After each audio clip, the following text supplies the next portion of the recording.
Yeah, so I'm Olivia Fitzgerald, I'm the MD of 1 to 5, which used to be called Feed It Back. Occasionally we still make that mistake and call it Feed It Back, but well done, Katie, for not calling it Feed It Back. Although I am obviously Johnny Rotten, but I work for 1 to 5. So, I wanted to sort of talk to you a little bit about what is going on right now in hospitality, which makes this face-to-face interaction just so important. So I think it's a time when there's particularly some amazing opportunities on offer, but also the stakes are very high. So we'll sort of set the scene on that to start with, and then talk about different aspects of the sort of guest journey, mainly in venue, and something as well about sort of special occasions, but because I guess it's a bit of a heightened, we're coming up to Christmas right now. It's almost like everything just gets revved up even more, and the expectations get even higher. So I think those. It's interesting to kind of think about how do things change when it comes to special occasions, and we've done quite a lot of work around that this year, so we'll sort of touch on that as well. So there's an overall sort of tendency, I think this is something that's come out of our research this year, and it wasn't mentioned as much in 2024, but in 2025 there's this real shift towards people wanting an elevated experience when they go out. And I guess that's, in a way it's quite obvious why, because a lot of people are feeling like they've got less money in their pocket. They might, I suppose the competition for going out is actually kind of maybe staying in and doing something at home, getting a meal deal or whatever it is.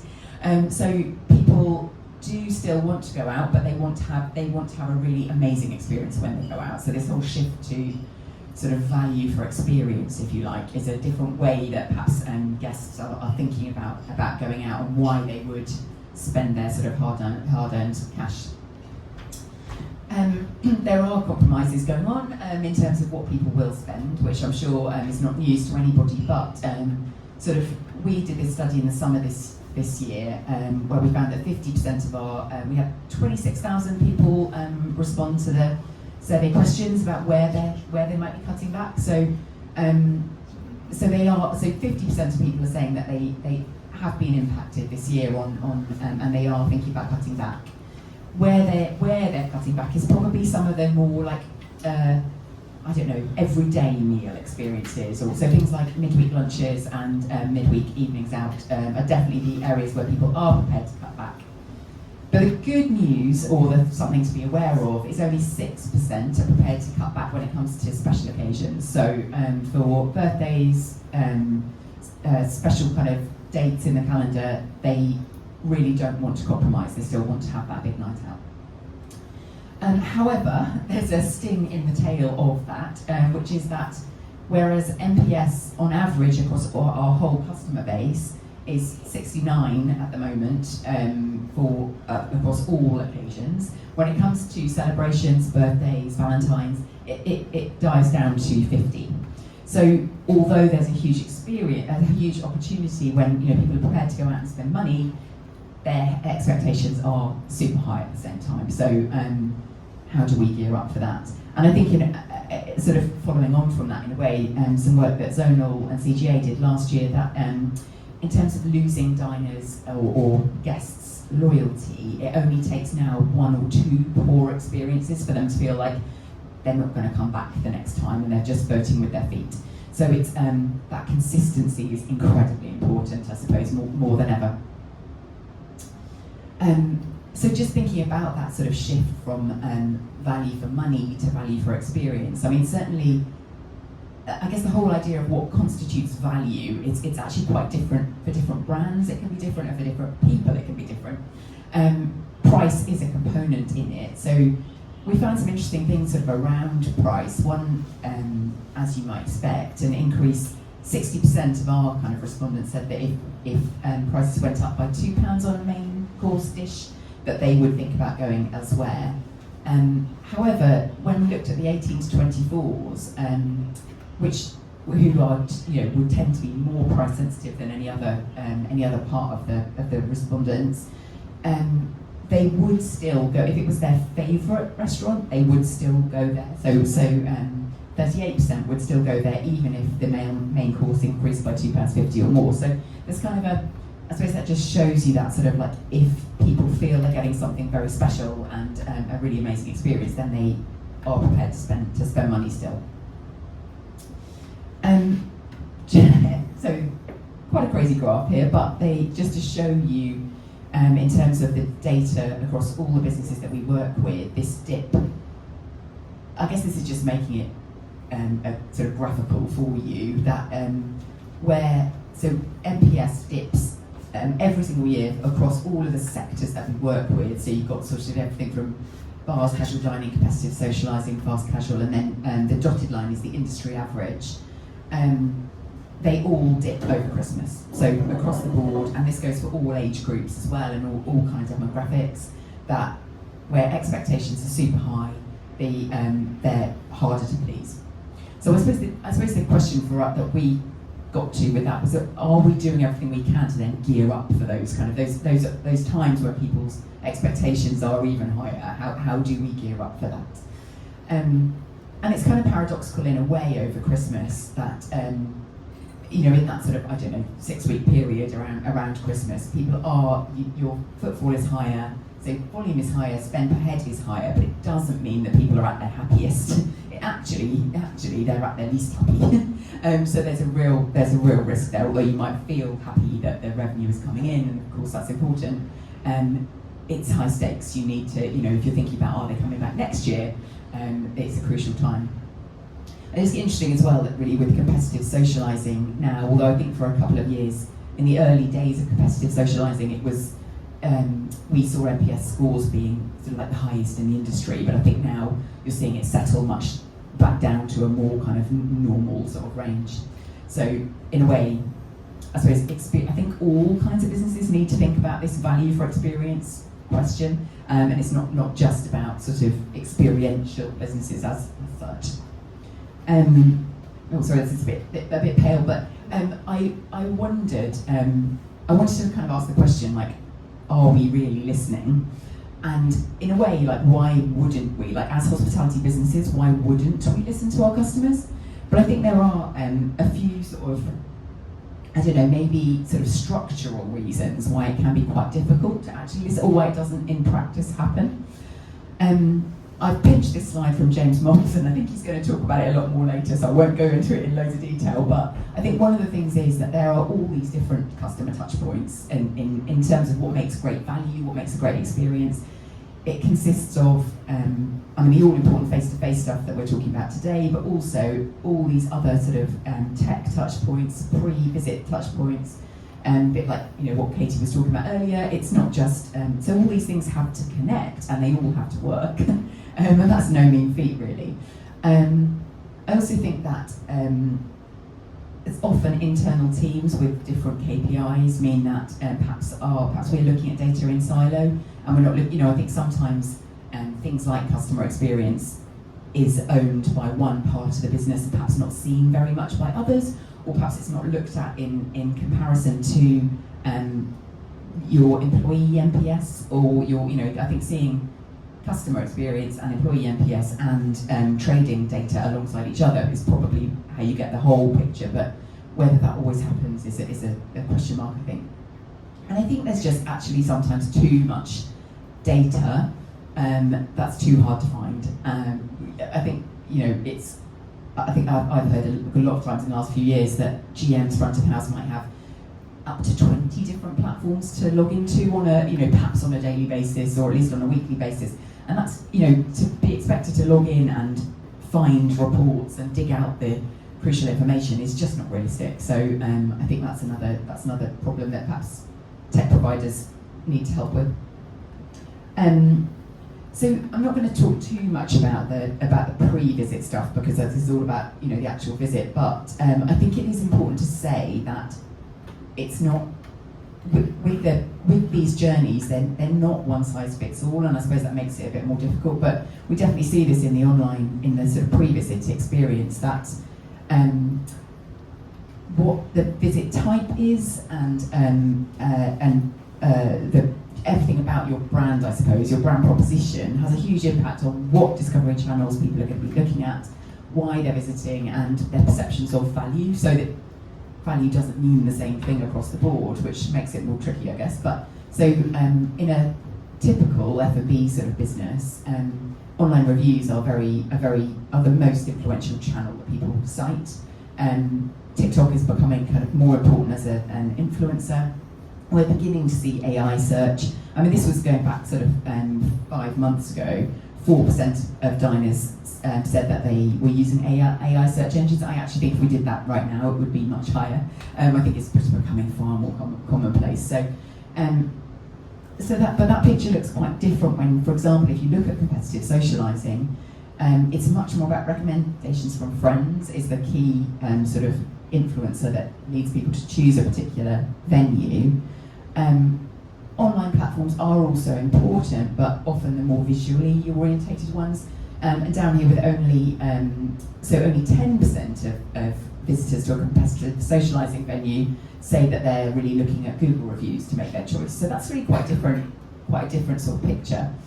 And I thought it was very interesting, well, on the left-hand side, these last 2 points, that only 13% are saying that price is the most important factor. So that's, that experiential thing showing its importance there. But only 1% thought that food and drink was the most important factor, which I guess makes sense. It's a competitive socialising venue, it's not all about food and drink, but it's actually really quite low down their list of things that matter. I suppose it's more like a convenience factor in a way.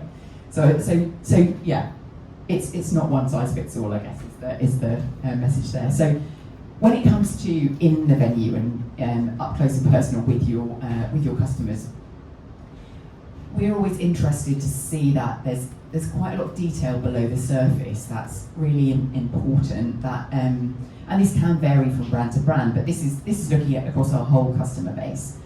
So when it comes to service, on the left-hand side of these blue bars at the top, these are how frequently these topics were sort of mentioned by diners. So you can see things like a warm greeting is we're quite good as an industry at kind of delivering that.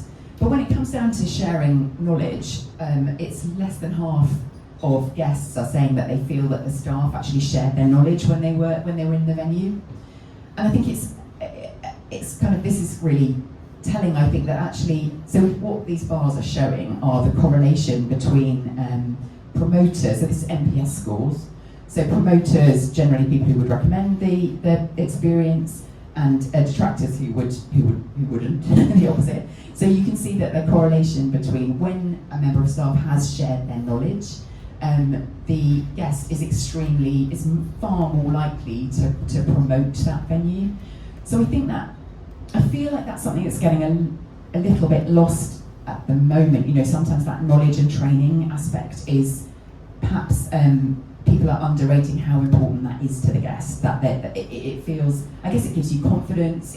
You feel that you're that the member of staff is kind of thinking about you. They're engaged, and maybe and I think particularly around Christmas, where often you're drafting in new people at short notice, and they're perhaps not having the training. Maybe you just need to think about things like, is there a quick way of making sure there's 3 dishes that they would recommend, for example, and can talk about confidently. So. And I guess this is the other big takeaway, is that, whilst it's rare for someone to say that they didn't experience any good steps of service, if they don't experience any of them, then they're pretty likely to say that they had a terrible time. So, and we'll talk a bit more in a sec about the impact of people on the overall experience.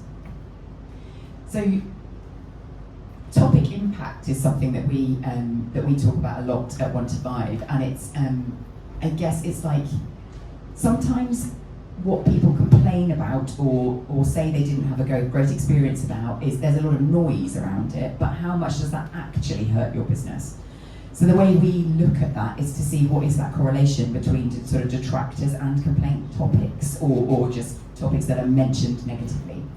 So you can see, I think the big takeaway for me is that the top 2 factors are inattentive service, or where a guest said that value for money was poor, the service was the thing that they were talking about. So value for money often when people talk about value for money, it's about lots of different things. But in that case, so the top 2 factors where with the biggest detractor rate correlation were about people.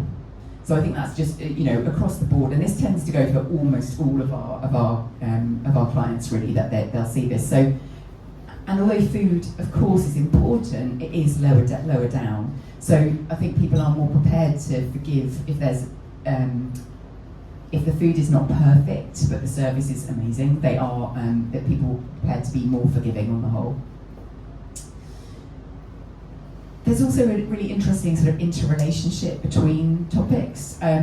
So, for example, I thought it was quite interesting to see that food quality and portion size are often, so people who say that food quality is poor, they often mention the portion size being not being right.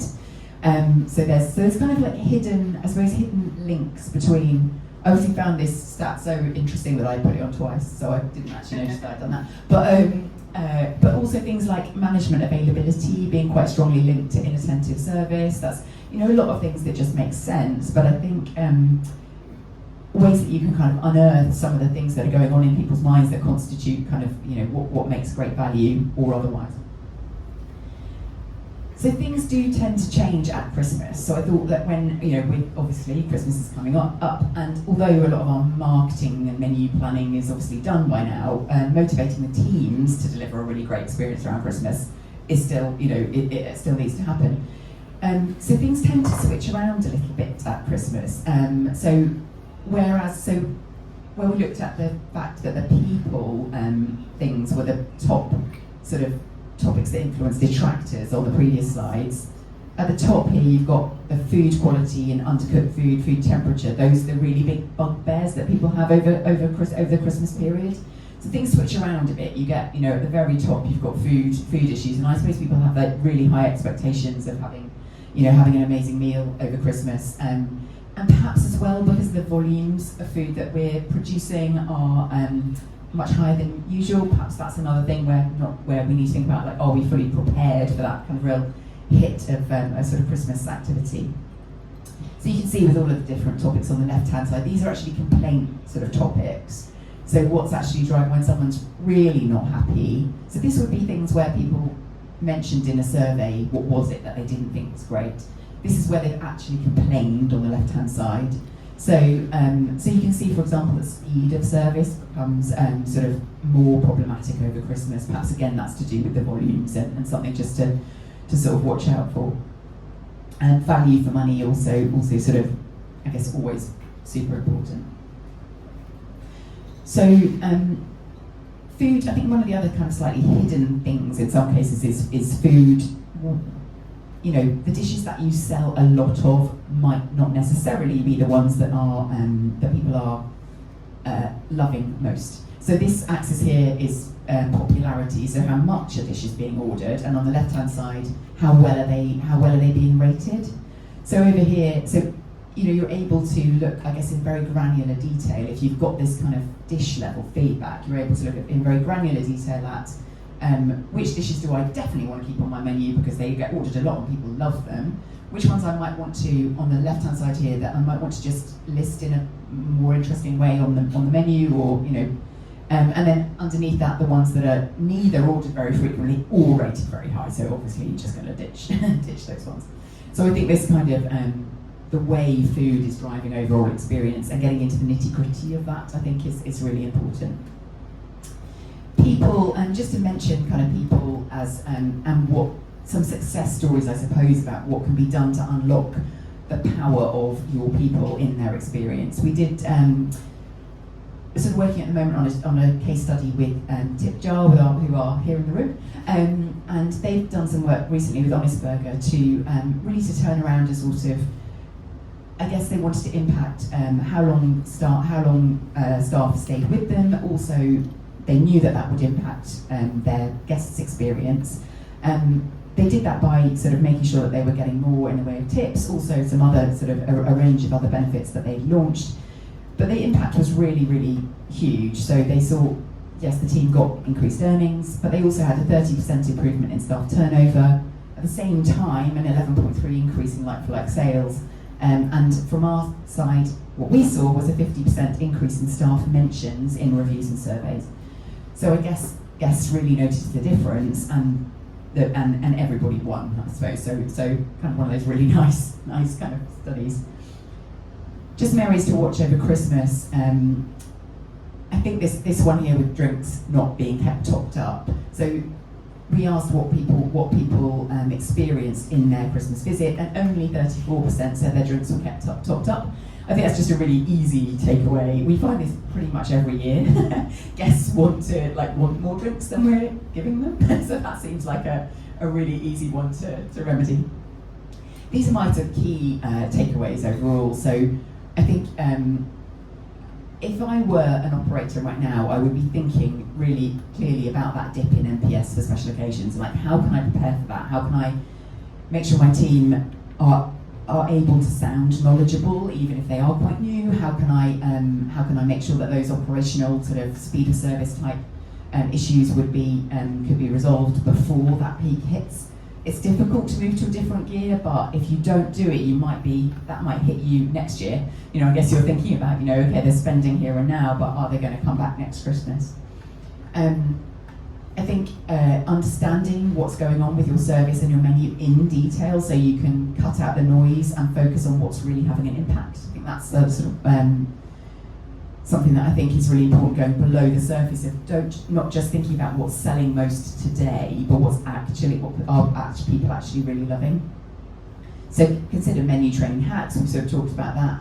Keeping drinks topped up, it's such a no-brainer. But maybe there's something in that, like we don't like selling to people maybe British people don't like doing that. So I think just helping the team to get over that kind of that sort of worry.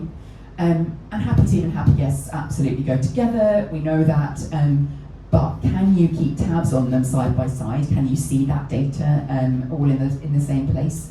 Because otherwise, it's going to be really difficult to bake it into your business. So that is pretty much it from me. Other than, I just wanted to encourage you. This is a survey that the guys over at Hospitality.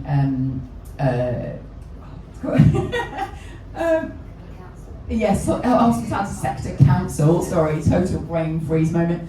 So Jane O'Riordan at Hospitality Sector Council is doing a tech suppliers survey and wants to know from as many of you as possible. So anyone that's works for an operator, whatever your role, this will take you through to a survey, and you can tell the Hospitality Sector Council exactly what you think about the tech you're using, and that will be incredibly useful. It's almost like a witch report for tech in the hospitality sector, which we just don't have a lot of transparency around that right now. So it would be super helpful. Jane would be very, very happy if as many people as possible were letting